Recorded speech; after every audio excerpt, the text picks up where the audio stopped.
दोस्तों जब हम गवर्नमेंट जॉब की तैयारी करते हैं, ठीक है, तो हमें एक डाउट आता है मन में पहले कि कितने साल लग जाएंगे हमें तैयारी करने में, कितने साल बाद जॉब लगेगी, है ना।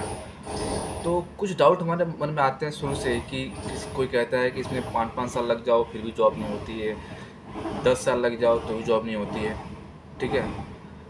तो आखिर क्या है, चक्कर क्या है कि क्या सभी को जॉब मिलती है? जितने लोग तैयारी करते हैं सभी को जॉब मिलती है क्या?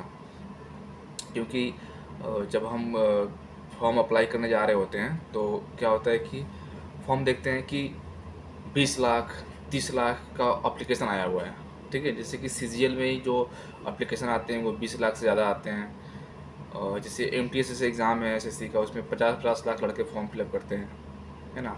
रेलवे के फॉर्म आते हैं उसमें करोड़ों लोग फॉर्म फिलअप करते हैं। एक बार जब मैंने रेलवे एग्ज़ाम दिया था तो 1 करोड़ अप्लीकेशन आई हुई थी। तो डाउट ये आता है कि इतने सारे लोग फॉर्म फिलअप कर रहे हैं, हमारा सिलेक्शन होगा कि नहीं होगा। देखो, होगा तो कब होगा, कितने टाइम लगेंगे। तो एसएससी के फील्ड में रहा हूँ काफ़ी दिनों तक, तैयारी किया हूँ, तो थोड़ा बहुत एक आइडिया हो गया है कि क्या होता है अंत में। देखो, बात यह है कि अभी की जो सिचुएशन है बहुत ही ख़राब है। गवर्नमेंट जॉब बहुत ही कम है, तैयारी करने वाले बहुत ज़्यादा हैं, ठीक है। तो इसमें आप कभी ये नहीं कह सकते हो 100% कि आपका जॉब हो ही जाएगा, ठीक है। ये रियलिटी है।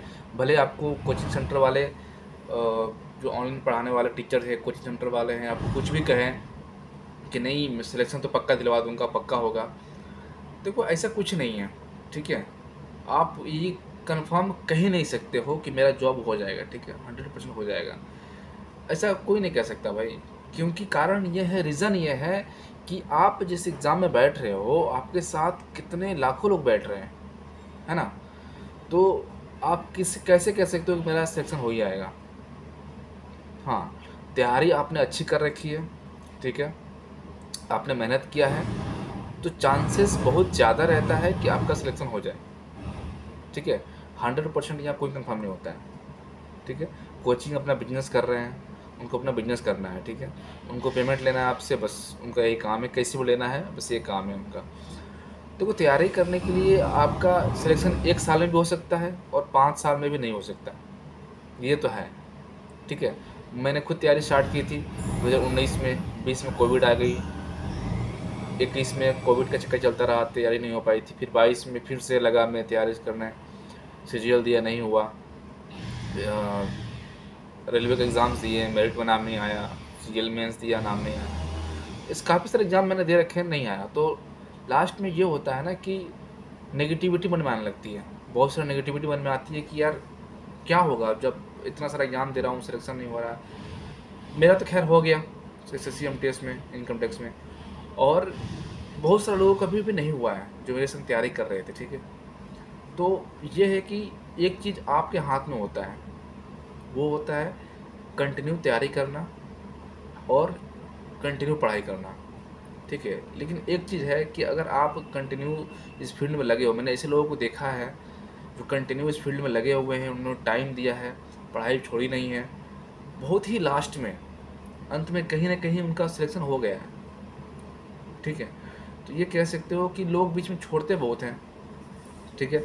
और ये बात भी सही है, रियलिटी ये बात सही है कि अगर 20 लाख लड़के फॉर्म फिलअप कर रहे हैं, है ना, तो उसमें से आपको कंपटीशन 20 लाख को नहीं देना है। अगर पोस्ट 10,000 है ना, तो आपको कंपटीशन 50,000 1 लाख लड़कों में कंपटीशन है आपका।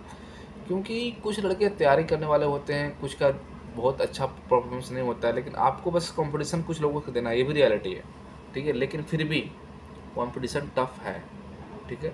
तो तैयारी करने में आपको 3-3 साल देखो अभी की जो कंडीशन है ना, इसमें अगर आप बहुत तेज़ नहीं हो, टॉपर नहीं हो कॉलेज के या स्कूल के, तो फिर पता नहीं टॉपर से क्या होता है, लेकिन नॉर्मल जो कैंडिडेट होता है ना, जो एवरेज कैंडिडेट होता है, उसको 2 साल 3 साल 4 साल लग जाते हैं, ठीक है। कोई भी बंदा तैयारी करता है तो बहुत बहुत कम लोग ऐसे होते हैं जिनको बहुत कम एज में जॉब लग जाती है, लेकिन 3 साल 4 साल लग जाते हैं, ठीक है। तो आपको पेशेंस रखना पड़ेगा, पढ़ाई कंटिन्यू करनी पड़ेगी, है ना। उसको आपको बीच में बंक नहीं मारना है, पढ़ाई छोड़ दिया आपने फिर पढ़ाई कर रहे हो, कंटिन्यू। अगर आपने एक बार तैयारी स्टार्ट कर दी है ना, तो फिर आप कंटिन्यू रहो, कंटिन्यू रहने से ही आपको सिलेक्शन मिल सकता है, ठीक है। कोई भी आपको 100% सिलेक्शन नहीं दिलवा सकता है, लेकिन कंटिन्यू आप रखते हो, मेहनत करते हो, तो 95% जो होता है ना आपका हार्ड वर्क होता है और 5% लक होता है, ठीक है। तो रियलिटी है कि बहुत कम नौकरियां हैं, एप्लीकेशन ज़्यादा हैं, ठीक है। तो बेसिकली ये कि टाइम लगता है। कोचिंग के चक्कर में मैं कहूँगा कि अगर आप अफोर्ड कर सकते हो कोचिंग तो कोचिंग ले लो, और नहीं अफोर्ड कर सकते हो तो कोई दिक्कत नहीं है, बिना कोचिंग के भी तैयारी की जा सकती है और निकाला जा सकता है, ठीक है। तो बस मैं इस वीडियो में इतना रखता हूँ, और वीडियो सही लगी तो आपको सब्सक्राइब कर दो, लाइक कर दो, शेयर कर दो, ठीक है। Thank you.